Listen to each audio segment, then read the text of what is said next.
आजपासून आपण IoT चालू करणार आहे, IoTचा युनिट 3. तर मी ज्यामधनं शिकवतोय ना तुम्हाला, ज्या नोट्स आहे त्या नोट्स मी एकदा तुम्हाला दाखवतो ओव्हरव्ह्यू करण्यासाठी. चांगल्या हँडरायटिंग मध्ये काढलेले आहे. प्रत्येकाची डायग्राम हे बघा, प्रत्येकाची डायग्राम प्रत्येक क्वेश्चनचा आणि प्रिव्हियस इयर म्हणजे PYQ सगळे कव्हर केलेले आहे यामध्ये. तर ह्या नोट्स थ्रू जा एकदा तुम्ही. मी टेलिग्रामची लिंक प्रोव्हाइड करणार आहे आणि त्यामध्ये स्पेसिफिकली कसं आहे माहिती का, प्रत्येक स्टार्टिंगला काय केलंय, असा क्वेश्चन लिहिलाय वरती आणि त्या क्वेश्चन नंतर त्याचा आन्सर लिहिलंय. म्हणजे क्वेश्चन आन्सर सगळे PYQ वगैरे कव्हर केले. तर तुम्हाला या नोट्स पाहिजे असेल तर मी खाली टेलिग्राम चॅनलची लिंक प्रोव्हाइड करणार आहे डिस्क्रिप्शन मध्ये. तर तुम्ही त्या लिंकवरनं टेलिग्राम चॅनल जॉईन करा आणि तुम्हाला या नोट्सचा ऍक्सेस भेटून जाईल. तर आपण आता सुरू करूया युनिट 3 ला IoTचा. तर स्टार्टिंगला काय आहे आपला पॉइंट, IoT डिझाईन मेथोडॉलॉजी. हा काय चॅप्टरचं नाव आहे युनिट 3च्या. तर यामध्ये पहिला पॉइंट आहे the rise of internet of things.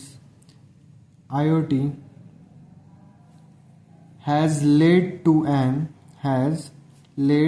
an explosion of new sensor computing platform.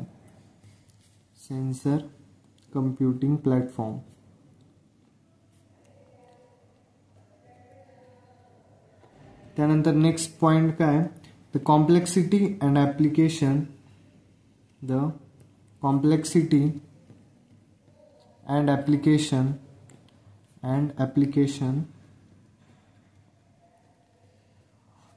domains of IoT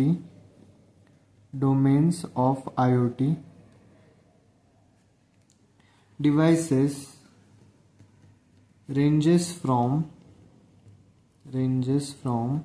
simple self-monitoring devices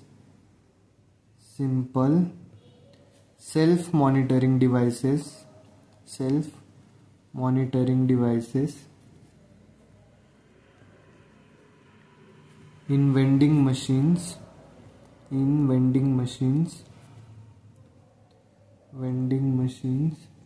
to complex interactive devices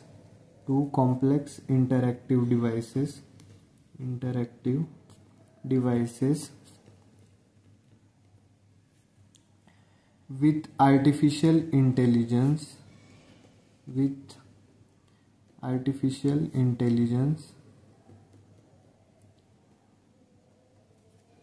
in smart vehicles and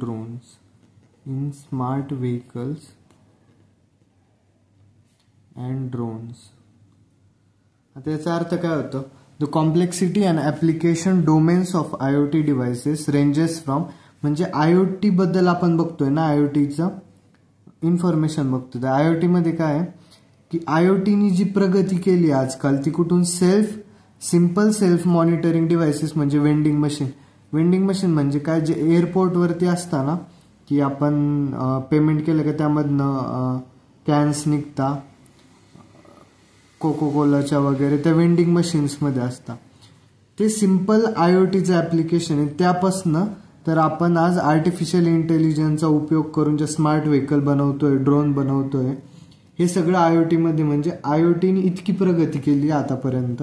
ते या point मध्ये. नेक्स्ट पॉइंट काय, an IoT platform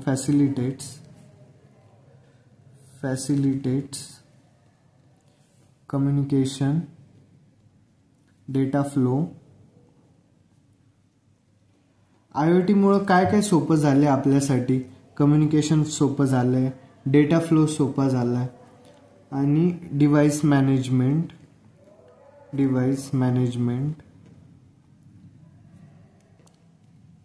and the functionality of the application.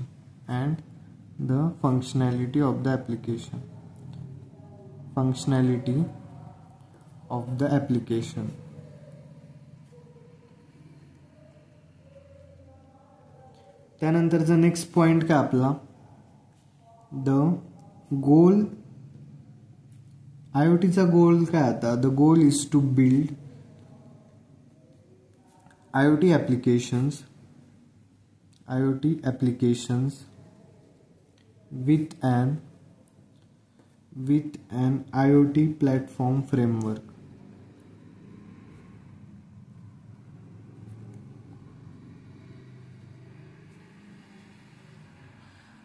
आता IoTचा goal काय? The goal is to build IoT application with the IoT platform framework. हे झालं. यानंतरचा next point काय होता? IoT प्लॅटफॉर्म काय काय अलाउ करतो? IoT platform allows applications to connect machines. IoT मुळे काय काय होतं? काय काय अलाउ करतं आपल्याला ते? टू कनेक्ट मशीन्स, त्यानंतर devices, applications and people to data कळलं इथपर्यंत? त्यानंतरचा नेक्स्ट पॉइंट आहे आपला home automation can be describe as introduction of technology. Home automation can be described as introduction of technology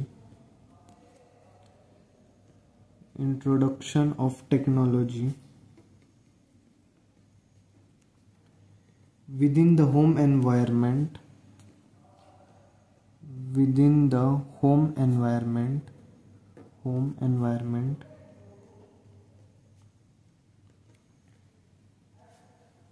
to provide convenience, comfort, security and energy efficiency to its occupants.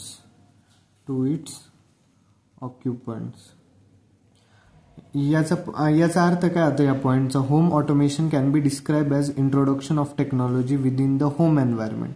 आता जी IoT मुळे आपण जी home automation करतो, आता fan असो, त्यामध्ये अजून काय डोअर असो, हे जे ऑटोमेट करतो आपण, ते येतं home ऑटोमेशनमध्ये.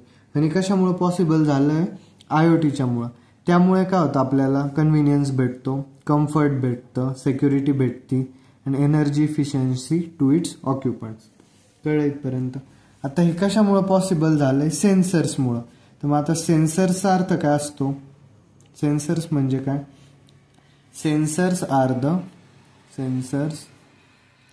The eyes of home automation system. सेन्सर्स आपण कशाशी रिलेटेड बघतोय?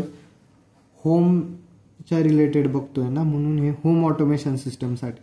सेन्सर्स आता कारमध्ये पण यूज होता वगैरे. ही डेफिनेशन कशासाठी आहे? की होम ऑटोमेशन जास्त ना, त्यासाठी. सेन्सर्स काय? Are the eyes of home automation system.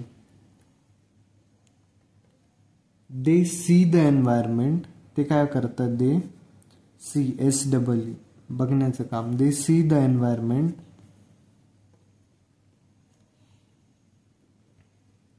and convert what they find into an electrical quantity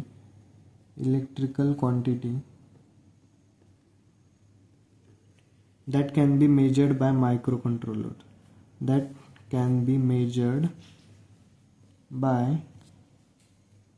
microcontrollers.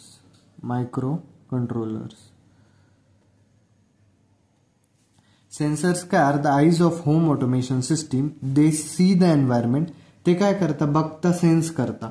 म्हणजे आता फॅनचं उदाहरण घ्या. फॅन काय करतो?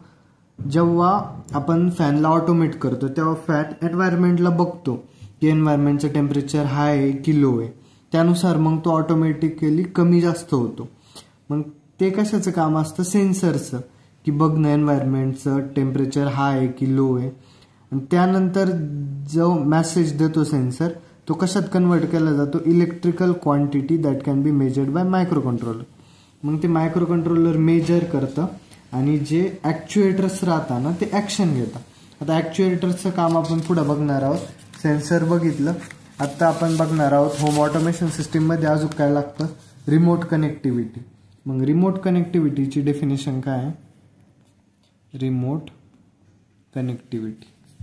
Remote connectivity depending on need and various design considerations, depending on need and various design considerations,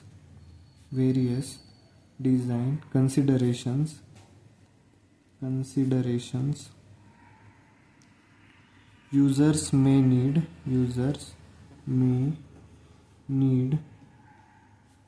to be able to control the system and appliances remotely. आता याचा अर्थ कळाला असेल तुम्हाला की रिमोट कनेक्टिव्हिटी म्हणजे काय. Depending on need and various design considerations user may need to able to control the system and appliances remotely. आता IoTची आपली इतकी प्रगती झाली की आपण जे फॅन असतात वगैरे हे जर का ऑटोमॅटिक असतात पण आपण यांना रिमोटली पण कंट्रोल करू शकतोय. मग जे आपले होम अप्लायन्सेस असतात त्यासाठी आपण काय करतो, रिमोट कनेक्टिव्हिटी लावतो. कळलं इथपर्यंत. आता तुम्ही मी जेवढं शिकवतोय ना तेवढ्या थ्रू जरी गेले प्रत्येक क्वेश्चन आणि आन्सर तरी या म्हणजे ह्या नोट्सच्या बाहेरचं एंड सेमला तरी काही येणार नाही. तुम्ही ह्या नोट्स जरी फॉलो केल्या तरी तुम्ही आउट ऑफचा पेपर सोडू शकता. त्यानंतर आता काय आपल्याला बघायचं आहे, डिझाईन मेथडॉलॉजीमध्ये पहिला पॉईंट काय तर मग पर्पज अँड रिक्वायरमेंट. ठीक आहे, डिझाईन पर्पज अँड रिक्वायरमेंट्स हे जे मी सांगतोय आता हे काय design methodology steps. Purpose and requirement झालं. यानंतर काय स्पेसिफिकेशन फॉर प्रोसेस मॉडेल. काय स्पेसिफिकेशन फॉर प्रोसेस मॉडेल.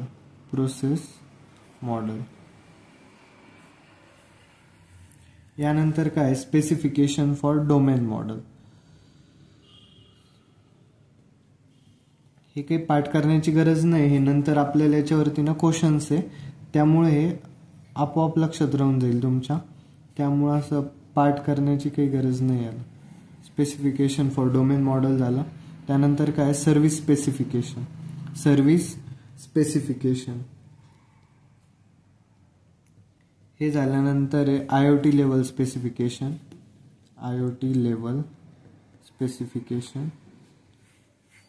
यानंतर काय फंक्शनल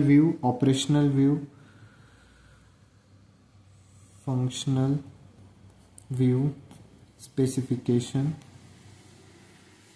त्यानंतर ऑपरेशनल व्ह्यू स्पेसिफिकेशन. त्यानंतर डिव्हाइस अँड कंपोनंट्स इंटिग्रेशन.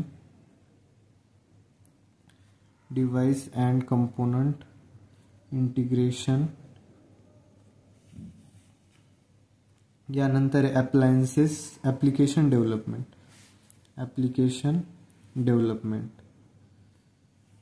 ही सगळी कशाची डायग्राम आहे आपली, ही जी डायग्राम आहे कशाची, डिझाईन मेथडॉलॉजी स्टेप्स आहे.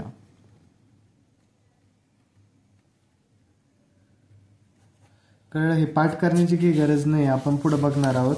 प्रत्येक क्वेश्चन मध्ये शक्यतो हे यूज होणार आहे तर हे इझिली लक्षात राहून जाईल तुमच्या. हे झालं. यानंतर काय आपला पहिला क्वेश्चन आता ते झालं IoT बद्दल इंट्रोडक्शन. आता पहिला क्वेश्चन काय येऊ शकतोय PYQ मधनं, डेमॉन्स्ट्रेट. मी जे सगळं घेतलंय ते PYQचेच क्वेश्चन आहे आणि रिपीटेड झालेले शक्यतो, म्हणजे या बाहेरचं तरी काही पडणार नाही. Demonstrate the working of publish subscribe communication model using diagram with suitable application, using diagram with suitable application.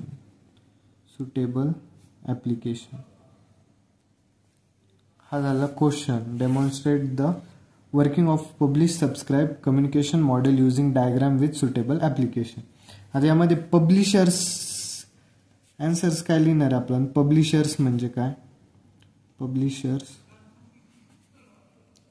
Publishers generate event data and publish them. Publishers generate event data and publish them. पब्लिशरचं काय काम राहतं की एक event data generate करणे. याचं तुम्ही उदाहरण कशावरनं घेऊ शकता. यूट्यूबवरनं. आता जे यूट्यूबचे व्हिडिओ बनवता वगैरे तो कोण झाला. पब्लिशर्स. ते काय करता एक डेटा पब्लिश करता म्हणजे व्हिडिओ पब्लिश करता. कळलं. त्यानंतर काय राहतं सबस्क्रायबर कोण असतात जे व्हिडिओ बघता किंवा ज्यांनी चॅनलला सबस्क्राईब केलंय ते. आता तुम्ही केलं नाही ती वेगळी गोष्ट आहे, पण इथं सबस्क्रायबर्स म्हणजे काय ज्यांनी चॅनलला सबस्क्राईब केलंय ते. Subscribers submit their subscriptions and process the events received.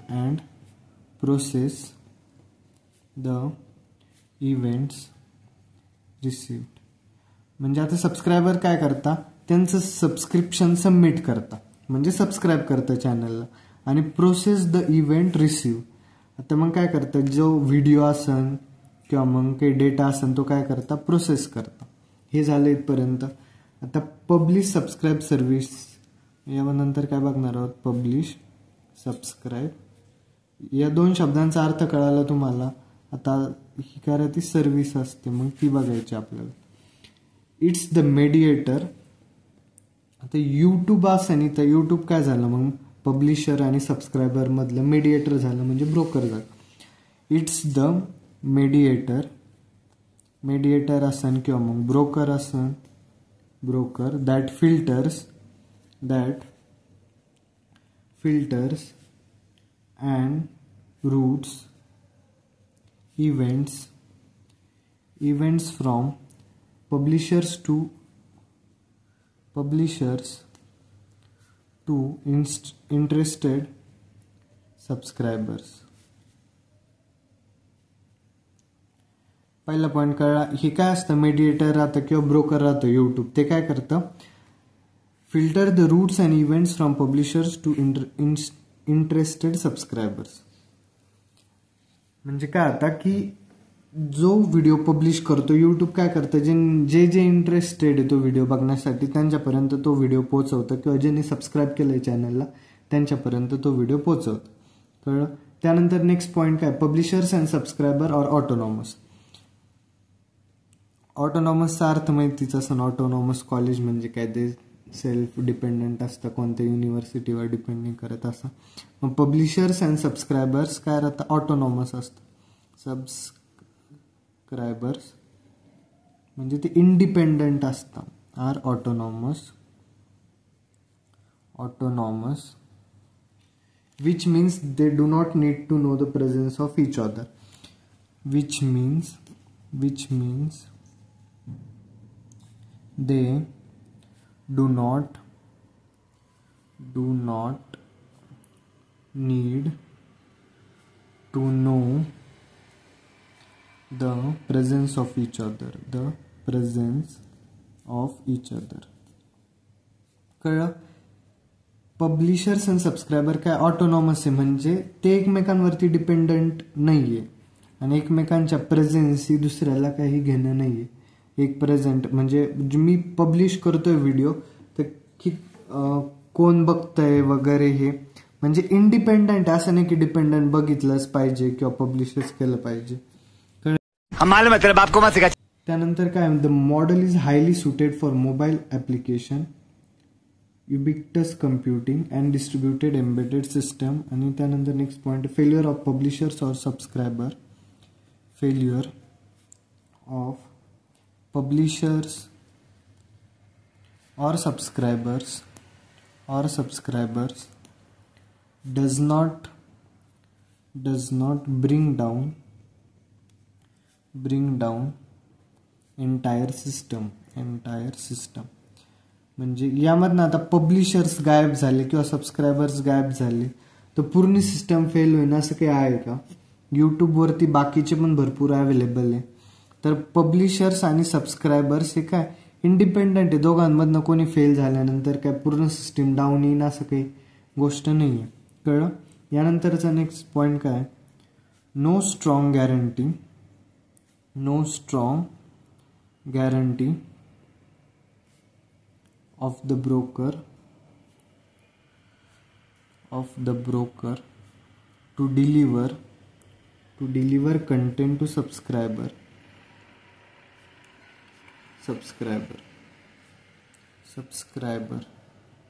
After a publisher publishes the event, after the publisher publishes the event,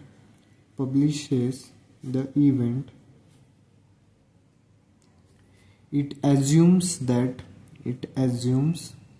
that all corresponding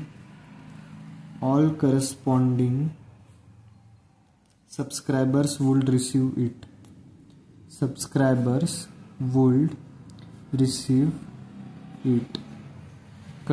आता यूट्यूबची काही गॅरंटी का की मी जो व्हिडिओ पब्लिश केलाय तो तुमच्यापर्यंत पोचलच असं? मग काय पब्लिशरनी जेव्हा पब्लिश केली जी इव्हेंट किंवा व्हिडिओ ते ॲज्युम काय करता पब्लिशर्स का हा व्हिडिओ सगळ्यांपर्यंत पोचतोय असं ॲज्युम करून चालतं. आता मग ते यूट्यूबवरती राहतं की कोणाला तो व्हिडिओ सजेस्ट करायचा, कोण बघल वगैरे. कळलं इथपर्यंत? आता यानंतरचा पॉइंट काय म्हणजे यानंतर आपली डायग्राम आहे. डायग्राम मध्ये काय राहतं? एक आता प्रोड्युसर असं, प्रोड्युसर म्हणजे कोण? पब्लिशरच. प्रोड्युसर आता तो काय करेन? एक मेसेज पाठवून कोणाला? ब्रोकर. टॉपिक म्हणजे एक ब्रोकर असं. कळलं? हे यूट्यूब असं ब्रोकर. आणि हे आता यूट्यूबचं काम काय? मग हा व्हिडिओ कोणाकोणाला सजेस्ट करणं वगैरे. मग हा मल्टिपल व्यक्तींना पर्यंत हा व्हिडिओ जाईल. मग याला आपण काय म्हणतो? कन्झ्युमर्स. जे व्हिडिओ बघणार राहतात ते काय असतात? कन्झ्युमर्स.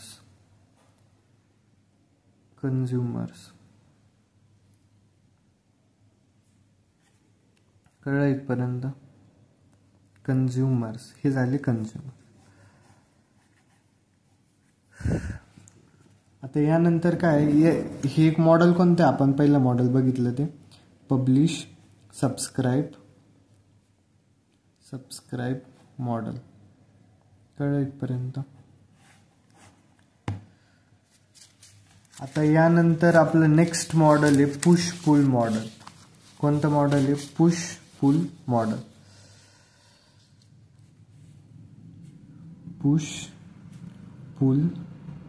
मॉडेल. आता पुश पुल मॉडेलची डेफिनेशन काय? डेटा प्रोसिजर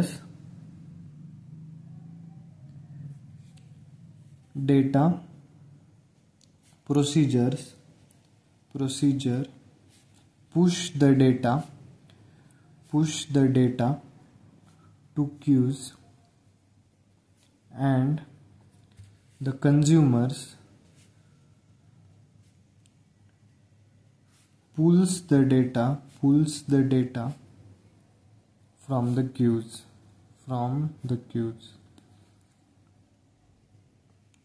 म्हणजे यामध्ये काय होतं बेसिकली की कोणीतरी डेटा पुश करणार असतं आणि कोणीतरी पुल करणार असतं. मग जो पुश करेन डेटा आणि त्यानंतर दुसरं काय करेन तो डेटा कंझ्युम करण्यासाठी कंझ्युमर्स काय करतात? तो डेटा पुल करतात. कळलं? याची डायग्राम कशी? पब्लिशर्स असा एखादा जो काय करेन? डेटा पुश करेन.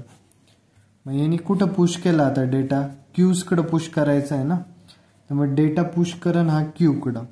आपण लिहिलं इथे क्यू. हा पण कुठं डेटा पुश करण, क्यूकडं पुश केल्यानंतर कोणाकडे जाईना, हे जे इथून डेटा पुश होईल आणि इथं काय होईल, डेटा पुल होईल. मग पुल कोण करतं, कंझ्युमर ए, कंझ्युमर बी, कंझ्युमर सी, कंझ्युमर्स असतील. हे कोणतं झालं आपलं, पुश पुल मॉडेल. कळलं इथपर्यंत. यानंतर पुश पुल मॉडेल नंतर काय डेफिनेशन,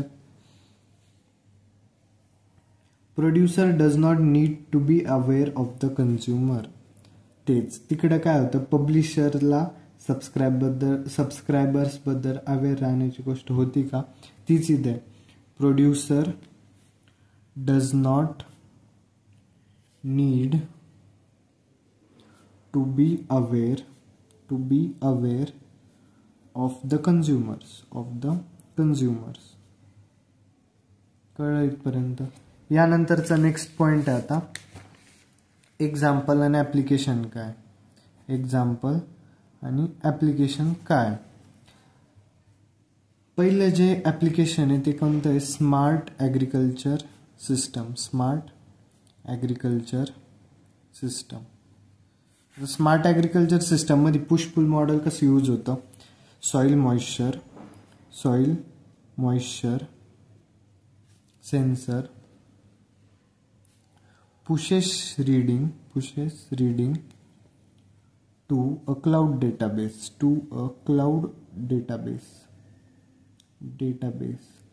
The soil moisture, आता मॉइश्चर पर्सेंटेज जे असतं ते कमी होतंय सॉइलचं की जास्त होतंय, तो एक डेटाच राहील ना. तो डेटा मॉइश्चर म्हणजे सॉइल मॉइश्चरचा जो डेटा असेल तो कोण सेन्स करण, सेन्सर. मग सेन्सरकडे जेव्हा सेन्स करण तो डेटा की सॉइल मॉइश्चर मध्ये बदल झालाय, तर तो डेटा तो कोणाला पाठवणार आहे, क्लाउड डेटाबेसला. आता क्लाउड म्हणजे काय असतं, जिथं डेटा स्टोअर होतो. आता मग तो डेटा क्लाउड डेटाबेसकडे गेला त्यानंतर काय होणार आहे, farmers mobile app pulls the data. म्हणजे सॉइल मॉइश्चर सेन्सरनी डेटा कुठं पुश केला, क्लाउड डेटाबेसकडं. आता तो डेटा इथं पुश झालाय, मग कोणीतरी पुल करण. मग पुल करणारं कोण आहे, farmers mobile app pulls data whenever the farmer checks the app. आता फार्मरकडे जे ॲप असेल ते ॲप काय करणार आहे, मोबाईल ॲप तो डेटा क्लाउड डेटाबेस कडनं पुल करा. म्हणजे तो पुश पुल चालतं. कळलं. याच्यानंतर काय असतं, IoT डिव्हाइस आहे आपलं किंवा मग सेन्सर आहे, बरोबर. सेन्सर हे काय करतं, पुश करतं डेटा. कुठं पुश करतं, क्लाउडकडं. क्लाउड स्टोरेजकडं पुश केल्यानंतर तो डेटा कोणीतरी पूल करणार आहे. मग पूल कोण करतं डेटा, ऍप्लिकेशन किंवा मग युजर. कळलं इथपर्यंत. आता आपले हे दोन मॉडेल झाले. पहिलं मॉडेल कोणतं, पब्लिश सबस्क्राईब. दुसरं मॉडेल कोणतं, पुश पुल मॉडेल. आणि त्यानंतर आपण काय बघणार आहोत, रिक्वेस्ट रिस्पॉन्स मॉडेल. कोणतं, रिक्वेस्ट रिस्पॉन्स मॉडेल. कळतंय का, मी नोट्समध्ये जे बनवलंय ना ते थेरी, त्याची एक डायग्रॅम आणि त्यानंतर त्याचं ॲप्लिकेशन, एक्झाम्पल सगळं कव्हर केलंय. त्यामुळं असं नाही की तुम्हाला ह्या नोट्समध्ये काही भेटणार नाही तर तुम्हाला दुसरीकडे शोधावं लागेल. सगळं नोट्समध्ये अवेलेबल आहे. तर तुम्ही एकदा नक्की त्या थ्रू जा, तुम्हाला कळेल की नोट्स कशा बनवलेले आहे वगैरे. तर त्यानंतर आपलं नेक्स्ट मॉडेल कोणतं आहे, request response model. In this model, the client sends a request. The client sends a request to the server, and then waits for the response.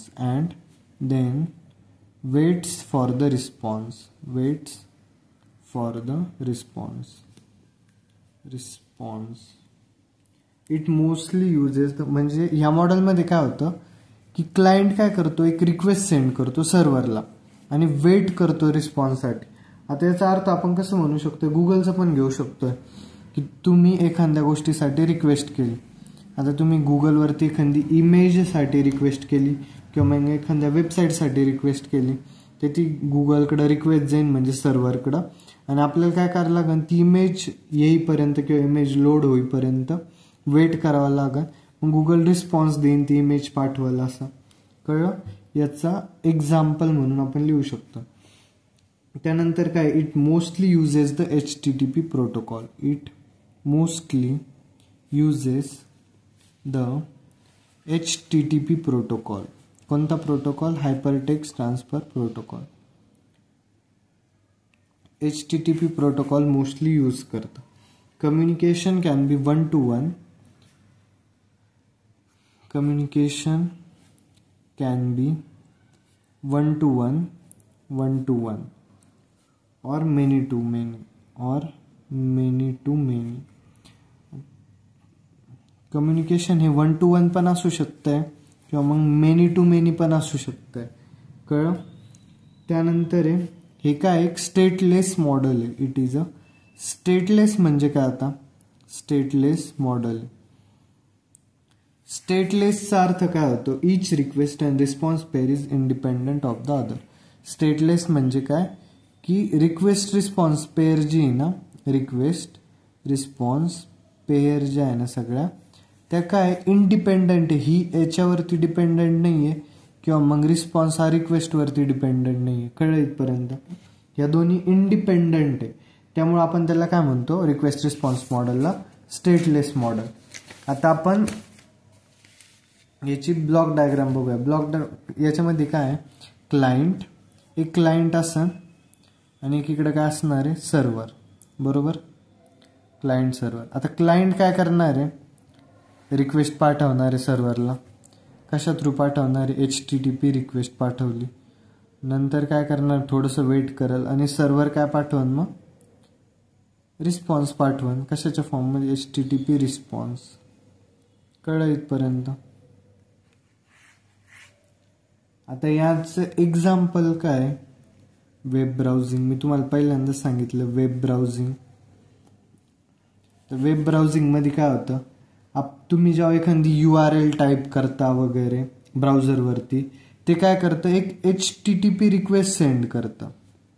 कोणाला, रिक्वेस्ट सेंड करेन सर्व्हरला. ती रिक्वेस्ट कोणाला जाईल, सर्व्हरला. जेव्हा रिक्वेस्ट सेंड करतं, server काय करतं, process करतं आणि तुम्हाला काय देतं, एक वेब पेज देतं. काय देतं, वेब पेज देतं.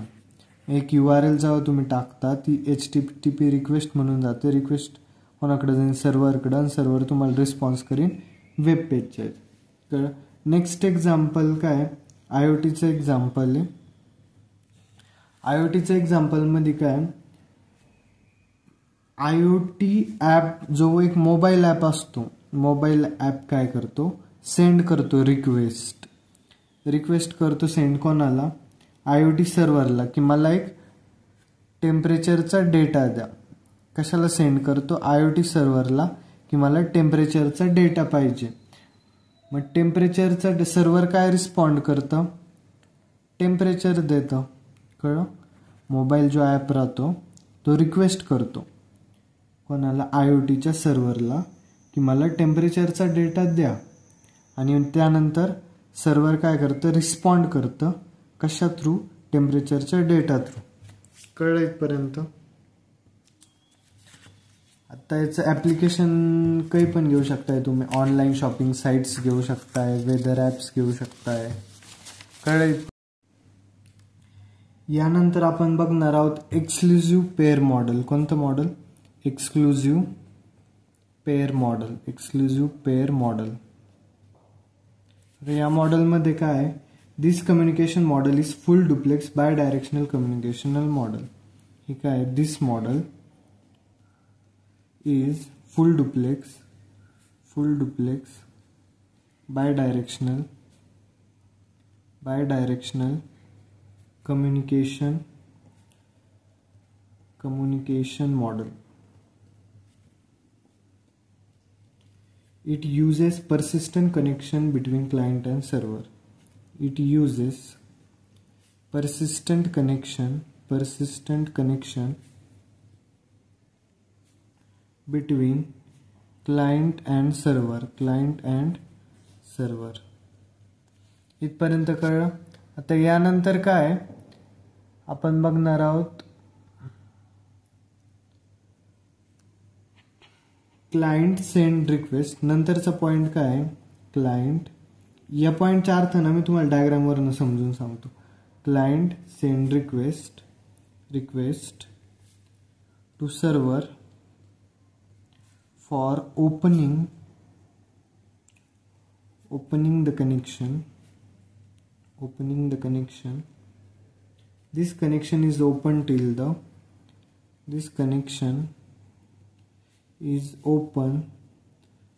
the client send request for closing the connection. Client send request for closing the connection. कळलं. आता याचा अर्थ बघा डायग्राम वरनं. एक काय असतो आपल्याकडे, क्लायंट असतो बरोबर. हे काय झालं क्लायंट, आणि इकडे काय असतो सर्व्हर. मग काय करतं, client send request to the server for opening the connection. Client काय करतं, एक सर्व्हरला रिक्वेस्ट पाठवतं की कनेक्शन ओपन करा, मला मेसेज पाठवायचं असं. रिक्वेस्ट फॉर कनेक्शन ओपन करण्यासाठी रिक्वेस्ट पाठवली. मग काय करतं, सर्व्हर रिस्पॉन्स करतं. आता तर आपण मागच्या युनिटमध्ये बघितलंच होतं इनसेमसाठी की पॉझिटिव्ह ॲक्नॉलेजमेंट पाठवतं आणि निगेटिव्ह ॲक्नॉलेजमेंट. मग रिस्पॉन्स काय करणार, सर्व्हर एक रिस्पॉन्स पाठवणार पॉझिटिव्ह ॲक्नॉलेजमेंट. आता पॉझिटिव्ह ॲक्नॉलेजमेंट म्हणजे काय की मी कनेक्शन ओपन केलंय, तुम्ही मेसेज पाठवू शकता असं. आणि जर की इथं निगेटिव्ह ॲक्नॉलेजमेंट आलं असतं तर काय झालं असतं की कनेक्शन ओपन नाही होऊ शकत. मग क्लायंटने एक रिक्वेस्ट पाठवली सर्व्हरकडं की कनेक्शन ओपन करा, आणि सर्व्हरने काय पाठवलं, पॉझिटिव्ह रिस्पॉन्स पाठवला की कनेक्शन ओपन केलं आहे. मग क्लायंट काय करणार आहे, वापस सेंड काय करायचं आहे, डेटा सेंड केला क्लायंटने. मग सर्व्हरने वापस मेसेज पाठवून क्लायंटला कळलं पाहिजे ना की डेटा भेटला की नाही मला, म्हणजे सर्व्हरला. तर मग सर्व्हर मेसेज पाठवून की डेटा भेटला. मग डेटासाठी काय पाठवून, ॲक्नॉलेजमेंट. आता पॉझिटिव्ह ॲक्नॉलेजमेंट पाठवलं म्हणजे काय, डेटा भेटला. आणि निगेटिव्ह ॲक्नॉलेजमेंट पाठवलं असतं तर काय, डेटा नाही भेटला. आता क्लायंट काय करेन, वापस डेटा पाठवायचं काम झालं. मग शेवट काय होणार, कनेक्शन क्लोज करा. मग क्लायंट काय करेन, रिक्वेस्ट करेन फॉर क्लोजिंग कनेक्शन. सर्व्हर काय करेन, पॉझिटिव्ह ॲक्नॉलेजमेंट पाठवून रिस्पॉन्स कशासाठी, response for closing connection, positive response देईन. कळलं इथपर्यंत क्लायंट आणि सर्व्हर. यालाच काय म्हणायचं, एक्सक्लुझिव्ह पेअर मॉडेल. कोणतं मॉडेल आहे, एक्सक्लुझिव्ह पेअर मॉडेल. कळलं इथपर्यंत. यानंतरचं आपलं काय, चारही पण मॉडेल कळले तुम्हाला. त्यानंतर आपला नेक्स्ट क्वेश्चन आहे आता.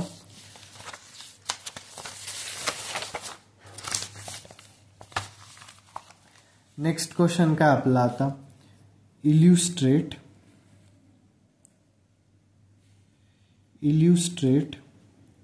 Rest base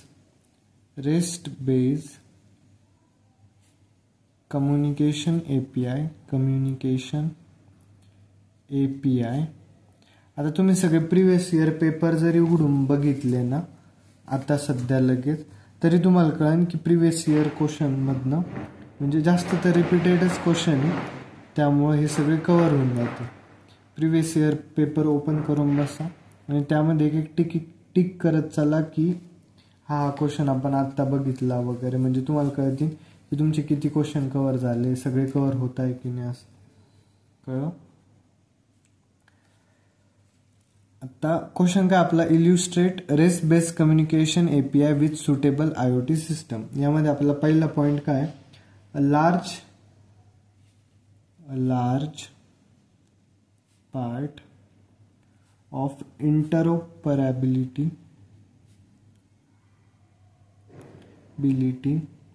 scale and control for IoT can be achieved through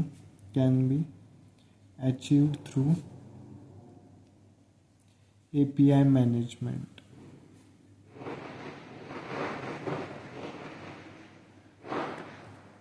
हमारे यहाँ दिवाली अभी तक ख़त्म नहीं हुई है, तो बाहर फटाके बज रहे, थोड़ा आवाज़ आएगा आपको वीडियो में, तो थोड़ी देर आएगा, इतना भी नहीं आएगा। नेक्स्ट पॉइंट क्या है हमारा, रिप्रेजेंटेशनल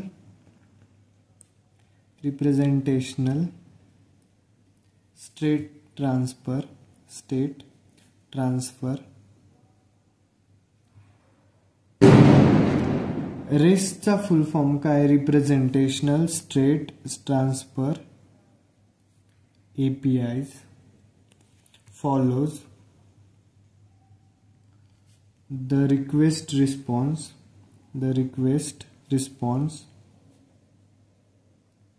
communication model.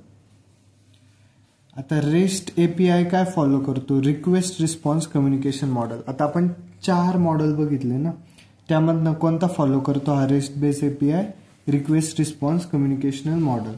कळलं इथपर्यंत.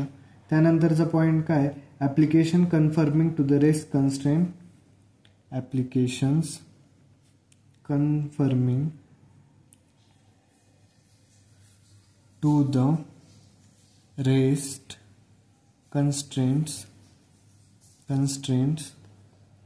can be called restful. Restful systems typically communicate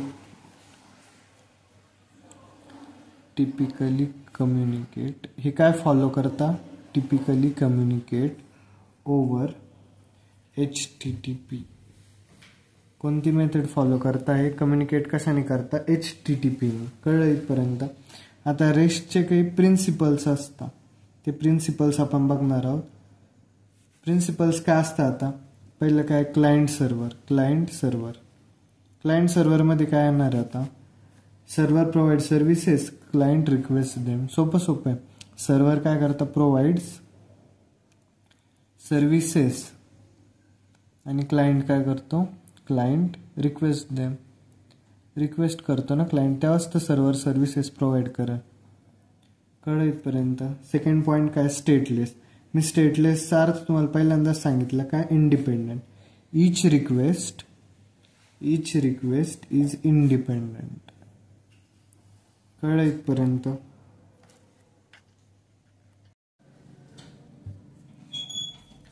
तर स्टेटलेस म्हणजे काय, स्टेटलेस म्हणजे इच रिक्वेस्ट इज इंडिपेंडंट, म्हणजे कोणतीच रिक्वेस्ट ही डिपेंडंट नाही, ती काय, इंडिपेंडंट आहे. नंतर कॅचेमध्ये काय बघायचं आपल्याला, की responses can be stored or not stored. हे आपण कशात बघणार, कॅचेमध्ये. त्यानंतर युनिफॉर्म इंटरफेस असतो. युनिफॉर्म इंटरफेस म्हणजे काय, युनिफॉर्म काय असतं, सेम, आणि इंटरफेस म्हणजे सेम टाईप ऑफ इंटरफेस, ते युनिफॉर्म इंटरफेसमध्ये. आता लेड सिस्टम असतं. लेड सिस्टम मध्ये कोणते सिक्युरिटी लेयर्स असतात वगैरे, हे लेयर्स असतात. तर लेड सिस्टमची डेफिनेशन काय आता इथं, मिडल लेयर्स कॅन बी, आपण ज्या मिडल लेयर्स असतात इन कम्युनिकेशन API मध्ये, त्या ऍड पण करू शकतोय, कॅन बी ऍडेड, और रिमूव्ह पण करू शकतोय. कळलं इथपर्यंत. नंतर 6th पॉइंट काय आपला, कोड ऑन डिमांड.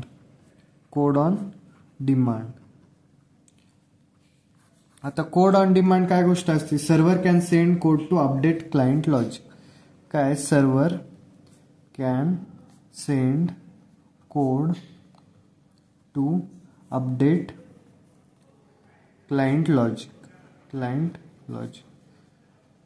सर्व्हर काय करू शकताय, कोड सेंड करता कशासाठी, क्लायंटचं लॉजिक अपडेट करण्यासाठी. आता यानंतर काय आपली डायग्राम आहे. डायग्राम मध्ये काय येणार, आता जी रेस्ट आर्किटेक्चर म्हणतो आपण ज्याला, रेस्ट आर्किटेक्चर काय असतं, आता एका साईडला काय असणार आहे, क्लायंट असणार आहे. आपण कशाच्या कॅच असणार आहे इथं, आणि जे सेंड होतं ते कशाचे ना हायपरटेक्स्ट ट्रान्सफर प्रोटोकॉल HTTP ना. मग त्याच्याकडून कुठं जातं ते सर्व्हरकडं, सर्व्हरपर्यंत गेलं. आता हे काय आपलं रेस्ट आर्किटेक्चर, यामध्ये कोणती सिस्टम असती, लेयर्ड सिस्टम असते.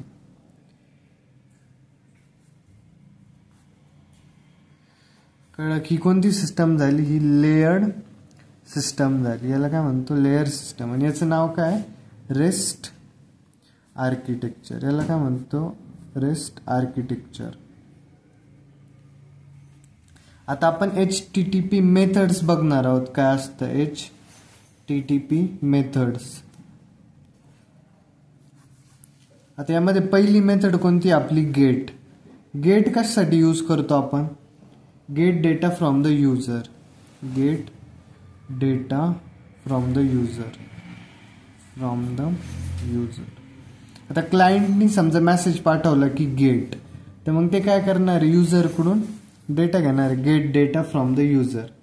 नंतर काय केलं आपण हेड मेसेज पाठवला. मग हेडचा अर्थ काय होतो, same as get but only header info. यामध्ये फक्त आपल्याला कोणती इन्फो भेटते, हेडर इन्फो. गेट सारखंच आहे, मग काय सेम ॲज गेट बट यामध्ये काय भेटते आपल्याला, बट ओनली हेडर इन्फो भेटते, हेडर इन्फो. हे झाल्यानंतर काय आता तिसरं काय ऑप्शन्स. ऑप्शन्स मध्ये काय येणार आहे आपण, ऑप्शन्स म्हणजे काय, सर्व्हरला ऑप्शन्स. याची डेफिनेशन काय आता, ask server what methods or operations are allowed. काय काय ऑप्शन्स आहे आपल्याकडे, काय काय मेथड्स आहे, कोणते कोणते ऑपरेशन्स अलाउड आहे ते आपण विचारणार आहे सर्व्हरला. मग ask server what methods or operations are allowed. आता नंतर कोणते 4 नंबरला पुट. जर का तुम्ही पुट मेसेज टाकला तर काय करणार आहे ते, अपडेट और store data at the given location. Update और store data at the given location, at the given location. कळलं इथपर्यंत. त्यानंतर काय आता 5 पोस्ट. हे सगळे तुम्ही वापरू शकता या मेथड्स. कशासाठी, gate data from the user करण्यासाठी. तुम्हाला जर का फक्त हेडर इन्फो पाहिजे असेल तुम्ही हेड वापरू शकताय. तुम्हाला ऑप्शन्स द्यायचे असेल सर्व्हरला तर हे वापरू शकताय, पुट, पोस्ट. आता पोस्टचा अर्थ काय, send new data to the server. काय send new data to the server, to the server. आणि त्यानंतर 6 पॉइंट आपला डिलीट. आता डिलीटचं कळत असेल तुम्हाला काय करायचं आहे, data remove the data, remove the data. आता याचं एक्झाम्पल काय, smart home IoT system. IoT system यामध्ये पहिलं काय टेम्परेचर सेन्सर घेतलं आपण. कोणतं टेम्परेचर सेन्सर. टेम्परेचर सेन्सरला आपल्याला समजा टेम्परेचर पाहिजे असेल तर तुम्ही कोणती मेथड वापरणार आहे, मग गेट वापरशान. गेट आपण काय लिहिलं टेम्परेचर, गेट टेम्परेचर. नंतर सेकंड एक्झाम्पल काय आता स्मार्ट बल्ब. स्मार्ट बल्ब जो असतो ना तो काय वापरतो आता, पोस्ट कशासाठी यूज होतो, send new data to the server. मग आपण यासाठी काय करतो, पोस्ट. तुम्हाला जर का लाईट ऑन करायची असेल वगैरे त्यासाठी आपण हे वापरतो पोस्ट. आणि समजा डोर लॉक करायचे वगैरे, पुट कशाची, अपडेट और store data at the given location. मग आता डोर लॉक करायचं असेल, डोर लॉक हे ऑटोमेशन असेल त्यासाठी काय वापरतो आपण, पुट डोर आणि लॉक. हे काय करणार आहे, लॉक द डोर. आणि वरचं काय करणार आहे, बल्ब ऑन करणार आहे. कळलं इथपर्यंत. आणि मी तुम्हाला म्हणलो की ही कोणती सिस्टम आहे, लेयर्ड सिस्टम आहे ना. लेयर्ड सिस्टम म्हणजे नेमकी काय, लेयर्ड सिस्टम म्हणजे नेमकी काय. लेयर्ड सिस्टमचा अर्थ होतो indicates the rest architecture can be built with multiple layers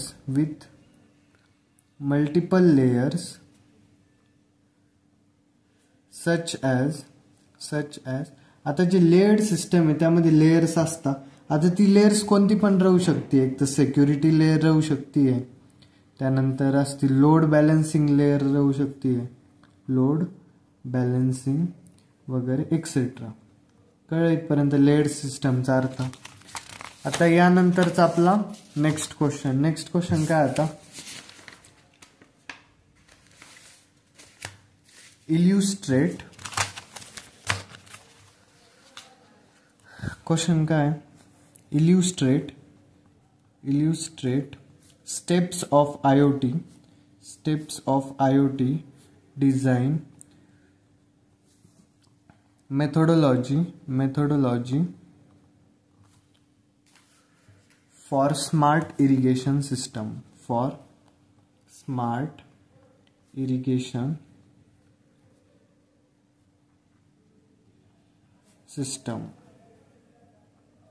Illustrate steps of IoT design methodology for smart irrigation system. आपल्याला काय बनवायचं आता, स्मार्ट इरिगेशन सिस्टम बनवायची IoTच्या मदतीने. मग आपण पहिले काय करणार आहे, ही डिझाईन मेथोडॉलॉजी म्हणजे याचा अर्थ काय, IoT डिझाईन मेथोडॉलॉजी म्हणजे काय, IoT design methodology gives step by step way to design an IoT application. आता IoT ऍप्लिकेशन काय, इथं स्मार्ट इरिगेशन सिस्टम बनवायचे आपल्याला. मग IoT डिझाईन मेथोडॉलॉजी म्हणजे काय, ते एक स्टेप बाय स्टेप वे देत आपल्याला IoT ऍप्लिकेशन बनवण्यासाठी. म्हणजे आपल्याला पहिले काय, आपलं पर्पज काय, रिक्वायरमेंट काय, त्यानंतर आपलं प्रोसेस स्पेसिफिकेशन म्हणजे काय काय गोष्टी लागणार आहे आपल्याला, कोणत्या गोष्टींचा काय उपयोग आहे, हे सगळं कशात येतं, IoT डिझाईन मेथोडॉलॉजी मध्ये. आता यामध्ये पहिला पॉइंट काय करणार आहे आपण, पर्पज आणि रिक्वायरमेंट्स काय आपल्या, पर्पज अँड रिक्वायरमेंट्स हे काय आपलं ते लिहायचं आपण. पहिली गोष्ट म्हणजे काय, आपला गोल काय ते लिहायचं, डिफाईन द गोल. तर गोल काय आपला, automate water supply to crops. आपल्याला काय करायचं, स्मार्ट इरिगेशन सिस्टम बनवायची ना. मग गोल काय आपला, ऑटोमेट वॉटर सप्लाय टू क्रॉप्सला काय करायचं आपल्याला, ऑटोमेट वॉटर सप्लाय द्यायचं. आणि आपले रिक्वायरमेंट्स काय असतील, मग requirements soil moisture sensing, weather data. या सगळ्यांचा अर्थ कळून तुम्हाला पुढे, weather data, water pump control आणि मोबाईल अलर्ट्स. आता हे सगळे रिक्वायरमेंट्स कशासाठी लागणार हे तुम्हाला पुढे कळतील. यानंतर आपलं स्टेप वाईज लिहत जायचं.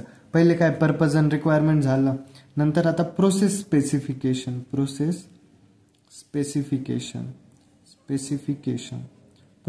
स्पेसिफिकेशन मध्ये काय लिहिणार आपण, describe how the system work. म्हणजे नेमकी प्रोसेस काय, त्याची सिस्टीम कशी वर्क करते ते लिहायचं. मग काय, define how the system works कशी करते ती सिस्टम ते सांगायचं. आणि काय करतं, मेजर सॉइल मॉइश्चर. आता काय करणार आहे, सॉइल मॉइश्चर वरती डिपेंड राहणार आहे ना आपलं, की आपल्याला पाणी द्यायचंय क्रॉपला की नाही द्यायचं. मग पहिले काय करणार आपण, मेजर करणार आहे सॉइलचं मॉइश्चर, मेजर सॉइल मॉइश्चर. आता आपण सॉइल मॉइश्चर मेजर केलं, कळलं. आता मग काय करणार आपण, चेक थ्रेशोल्ड. आता थ्रेशोल्ड म्हणजे काय असतं, चेंज, की सॉइल मॉइश्चर मध्ये काही चेंज दिसला तर आपण पाणी सोडायचं की पाणी बंद करायचं ही गोष्ट करणार आहे.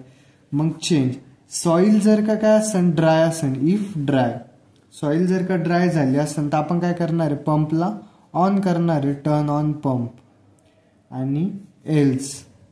नाहीतर काय करणार आहे मग, सॉईल जर ड्राय नसेल झाली तर पंपला ऑफ करणार आहे, ऑफ पंप.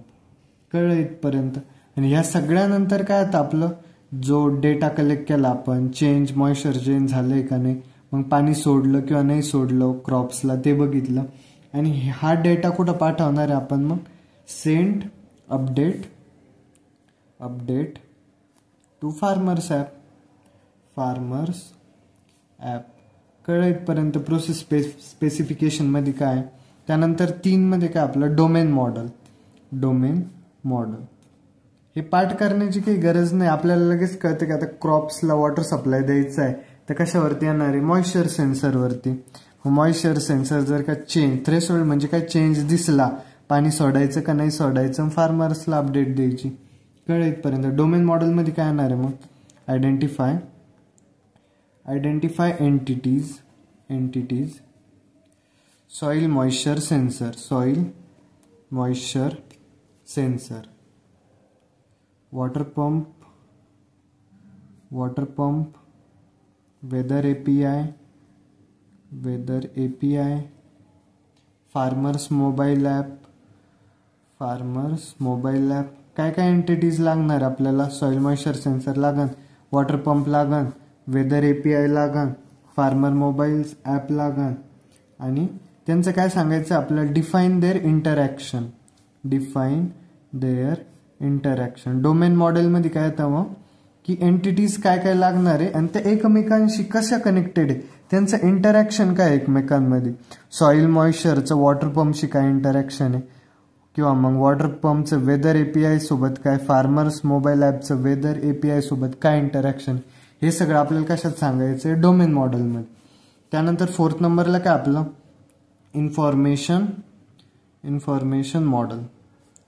इन्फॉर्मेशन मॉडेलमध्ये काय येणार आहे मग, decide what data is collected. आपल्याला काय करायचं आहे, decide what data is collected.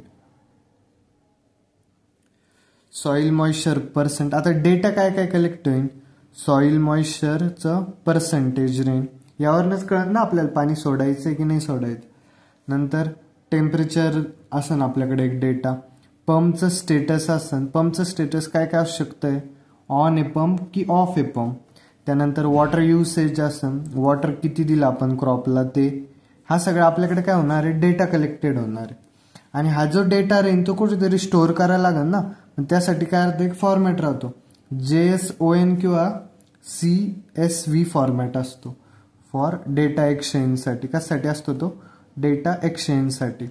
आता JSON म्हणजे काय, ही कशाच्या फॉर्ममध्ये डेटा स्टोअर करतं, रोज आणि कॉलमच्या फॉर्ममध्ये.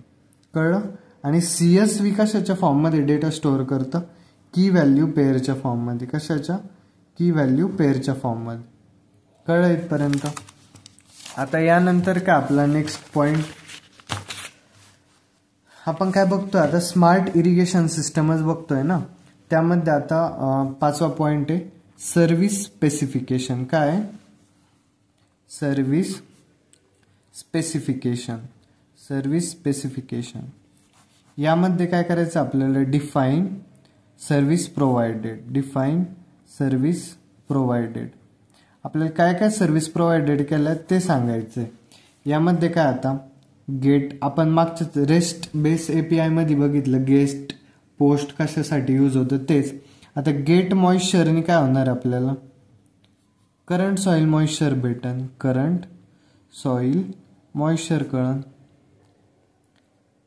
त्यानंतर काय मेसेज असतो आपला, पोस्ट एक असतं, पोस्ट पंप. आपण माग कशासाठी वापरलं होतं, लाईट ऑन ऑफ करण्यासाठी, तेच पोस्ट इथं कशासाठी वापरलं, पंप ऑन ऑफ करण्यासाठी.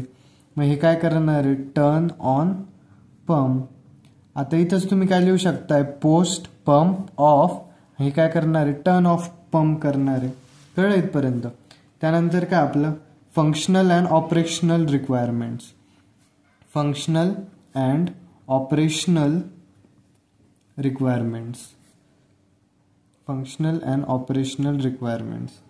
यामध्ये काय आता पहिलं फंक्शनल घेतलं आपण. फंक्शनल रिक्वायरमेंट्स काय काय आपल्याला, आपण काय करणार आहे फंक्शनल मध्ये, मॉनिटर करणार आहे soil moisture, monitor soil moisture. त्यानंतर काय करणार आहे, control pump automatically, control pump automatically. Send करणार आहे अलर्ट्स, सेंड अलर्ट्स. आणि नंतर काय ऑपरेशनल, ऑपरेशनल मध्ये काय असणार आहे, फंक्शनल रिक्वायरमेंट काय. आता ऑपरेशनल मध्ये low power use, low power use, real time response,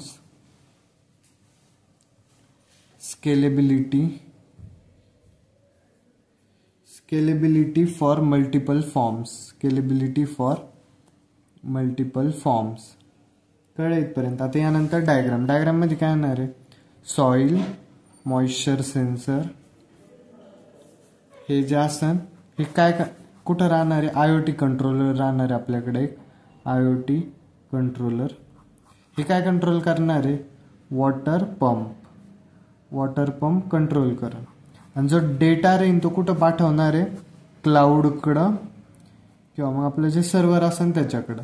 आणि शेवटला जे असतं आपलं जो डेटा कलेक्ट होतो आपल्याकडे तो कुठं मेसेज जाणार आहे, मोबाईल ॲपवरती मेसेज जाईल. कळलं इथपर्यंत. ही काय झाली आपली स्मार्ट इरिगेशन सिस्टम झाली. कळतंय का तुम्हाला, कळत असेल तर खाली कमेंटमध्ये येस लिहून टाईप करा. जर